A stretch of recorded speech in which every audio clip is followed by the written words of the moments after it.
Wir haben durch einen sehr netten Facebook-Kontakt ein Angebot bekommen, dass wir auf der Anlage von jemandem campen dürfen. Wir haben es gestern schon angeschaut, es war echt wunderschön, wunderschöne Aussicht. Und da wir in den letzten Monaten so viel Camping- und Survival-Equipment gesammelt und gekauft haben, werden wir das jetzt mal ausprobieren können. Digital Nomads go camping. Was kann schon schief gehen?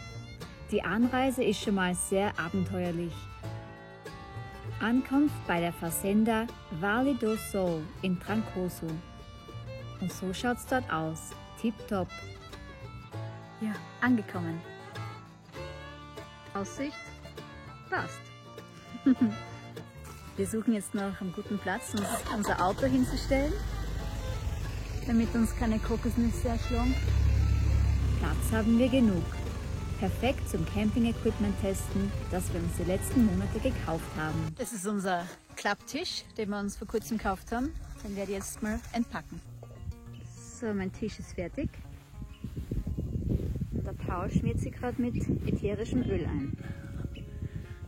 For the good mosquitoes. Der Paul baut jetzt unser Zelt auf und ich mache die Küche. Ganz traditionell. Ziel ist heute, dass wir mal unser ganzes Equipment ausprobieren, was wir uns über die letzten Monate gekauft haben und nie wirklich testen konnten. Es gibt hier hinter uns die Möglichkeit, dass wir den Kühlschrank benutzen oder Waschbecken oder so, aber unser Plan heute ist, dass wir alles so machen, als wären wir alleine irgendwo in der Wildnis und uns mit unserem eigenen Equipment zu helfen wissen. Wir sind dabei keine Profis, aber ich finde, das schaut schon mal ganz gut aus. Meine Küche. Was für eine Aussicht. Was sieht man da unten? Ja, da unten sieht man Büffel und Pferde, die grasen. Es ist das erste Mal, dass wir dieses Zelt benutzen. Es ist nicht zum Schlafen gedacht, sondern nur als Schutz.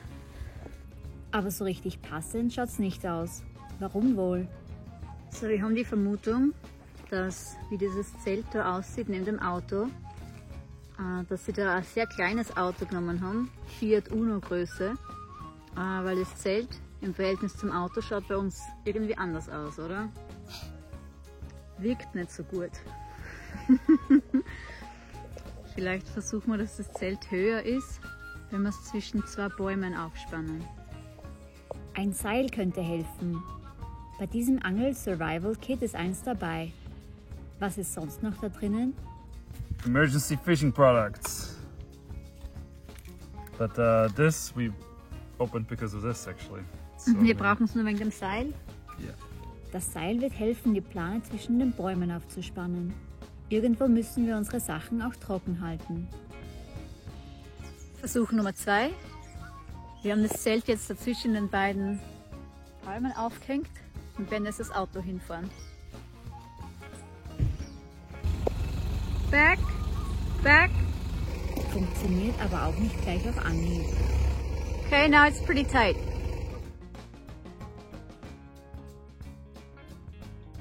Hoffen wir, dass es hoch genug ist. Es wird Nacht und wir experimentieren mit Palmenrinde und Kerzenwachs. Beim Feuer machen. Gute Nacht. Nächster Morgen. Wir schlafen im Auto. Bei dieser Aussicht steht man aber gerne auf.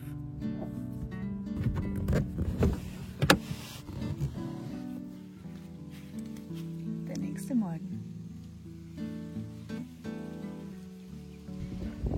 Okay, Paul beim Regenwasser sammeln. Wir haben diesen Live Straw. Da ist Kohle drinnen, oder? Yeah, and some other coal and some other filter. Kohlefilter, And some filter here. mit dem wir das Regenwasser filtern können. And then so this is the rainwater, and then I'm gonna just take a sip, I guess. Okay? It has like some little mosquitoes flying in there. Oh, protein. Well, it's hopefully getting filtered.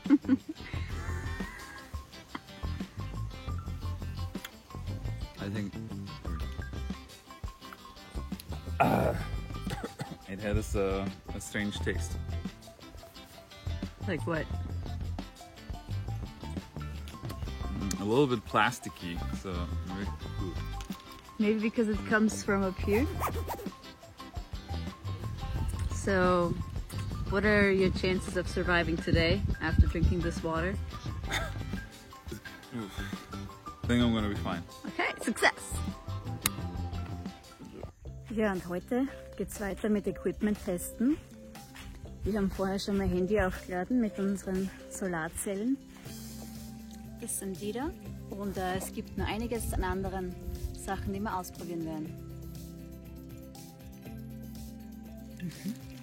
Campingkocher.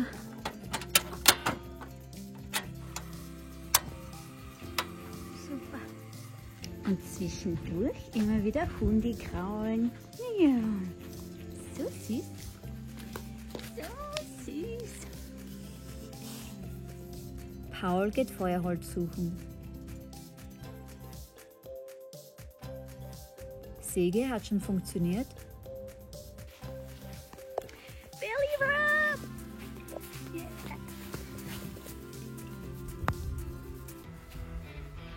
Super. Feuerholz für heute Abend. Hier sammeln wir unser Survival Equipment. Noch nicht ganz fertig, aber bald. Ziel ist, dass jeder von uns einen vollen Rucksack mit Survival Equipment hat. Zuerst müssen wir aber erstmal ordnen. Hier haben wir unser Survival Equipment gesammelt. Das ist meine Seite, die Seite von Paul. Wir haben zum Beispiel Handschuhe, Ventilator, Regenjacke, 3 Tage was zum Anziehen, Wasserschuhe, Poncho, Verteidigung, was zum Nähen, Handtuch, Matte, Schlafsack. Hier haben wir noch mehr. Hier haben wir Rucksack, Kerzen, Kommunikation, Walkie-Talkie, Fernglas, Batterien, Paulsachen und Wachhund. Jetzt hat es gerade zum Regnen begonnen und wir haben zum Glück unser Zeug alles unter die Plane retten können. Und die letzte Aufgabe für heute wird sein, dass wir alles versuchen, jeweils in unseren Rucksack zu packen. Es wird aber zu schnell dunkel und wir verschieben auf morgen. Zweite Nacht. Der Sternenhimmel sieht unglaublich aus. Der nächste Tag. Ja, so arbeiten wir. Diesen Morgen meine Workstation am Auto, weil es gerade ganz gut passt und die Aussicht ganz schön ist. Habe noch was an meiner Webseite zu arbeiten, Elterngespräch zum Abschließen, aber dann geht's los mit Survival Training. Den Paul sehe ich da drüben. Was gibt's da noch?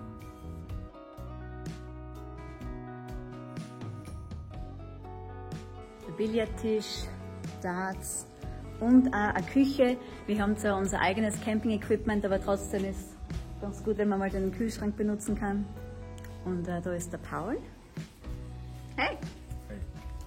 What are you working on? My website. Yeah? Ooh, and some coconut.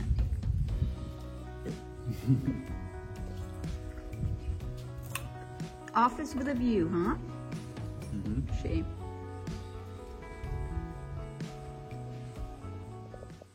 Jetzt geht's aber los. Alles ist endlich geordnet. Hier siehst du unser ganzes Equipment bereit für die Bug-Out-Bag. Der Zweck einer Bug-Out-Bag ist, dass man im Notfall alles beisammen hat, um ein paar Tage zu überleben. Die Liste, die wir dafür verwendet haben, sieht man hier. Nächster Tag. Wir haben nochmal alles gesammelt und das sind meine Sachen hier, das sind die von Paul. Und die nächste Aufgabe wird sein, dass wir alles versuchen in unseren 2 Rucksäcken zu verstauen. Ja, von Essen und Kleidung über Erste Hilfe, Navigation bis Werkzeug ist alles dabei. Wird das alles in meinen Rucksack passen?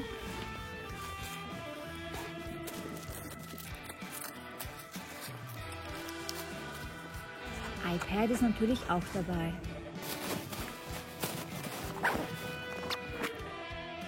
So, mein Rucksack ist jetzt einmal voll. Diese paar Sachen hier auf der Seite passen leider noch nicht rein. Aber wir haben da noch ein Netz, was wir ausprobieren können. Ob das alles hält, ist die Frage. Paul muss testen. And both of them carabined in here somehow. Der Paul-Test. So, Pauls Rütteltest. Wie viel Kilo schätzt? Oh God. I don't know. Way too much. Und wie schaut es beim Paul aus? Rütteltest. Sieht gut aus. Schaut's nur gut aus oder kann man es auch tragen? Okay. Der Moment der Wahrheit. Put this on. Can you carry it or not? Which one? I take the crowbar. You take the crowbar, so Yeah. I'm gonna run with the shuffle.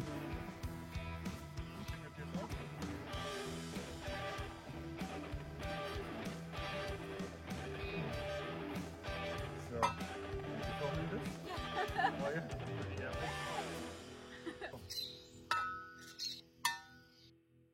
Und wie schwer sind unsere Bug-Out Bags? Jetzt geht's ans Wiegen. Gut, jetzt noch mal abwiegen. Hat sich herausgestellt, unsere Bug-Out Bag ist in meinem Fall 20 Kilo und für den Paul ist es 25 Kilo. Und das Zelt, genau, was wir auch noch mitnehmen müssten. Ja, nicht ideal. Vielleicht können wir noch was reduzieren, vielleicht Drohne. Ja, unsere Drohne ist Teil unseres Tech-Equipments, ist normalerweise eher essentiell. Tech-Equipment, ja oder nein? Würdest du dein Tech-Equipment im Notfall zurücklassen? Drohnen können auch hilfreich sein, um Orientierung zu gewinnen oder einfach nur, um die Landschaft besser sehen zu können. Nächster Tag. Wir wollen Kokosnuss zum Frühstück. So, wir gehen auf die Suche nach Kokosnüssen. Angeblich gibt es da ein paar ältere, aber die haben vielleicht trotzdem noch Wasser oder Milch. So, gibt es einige. So, wie finden wir jetzt heraus, dass man die Kokosnuss noch trinken kann? Man schüttelt sie. Es gibt jetzt einiges an Auswahl hier. Das ist nix. Ah, da ist noch was drin. Den nehmen wir. Frühstück gesichert.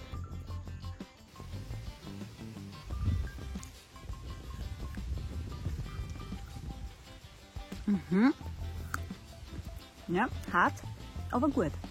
Und was meint der Paul? War man erfolgreich mit Survival Training? Hättest du gerne noch länger bleiben wollen? Yeah, it's nice. We had some good experiences. I wish we would do this more often. Aber es war die längste Campingerfahrung, die wir je gemacht haben. Wir waren jetzt 3 Nächte hier und haben einiges gelernt, war super. Haben nebenbei auch ein bisschen was arbeiten können und wir freuen uns schon aufs nächste Mal. Danke unserem Gastgeber und Versender Valle del Sol. Es gibt von uns ein Drohnenvideo von diesem wunderschönen Platz oben rechts. Hello everybody! Und beim nächsten Mal wartet diese wundervolle Brasilianerin auf dich. Ein Interview in einem Eissalon. Wir sehen uns da.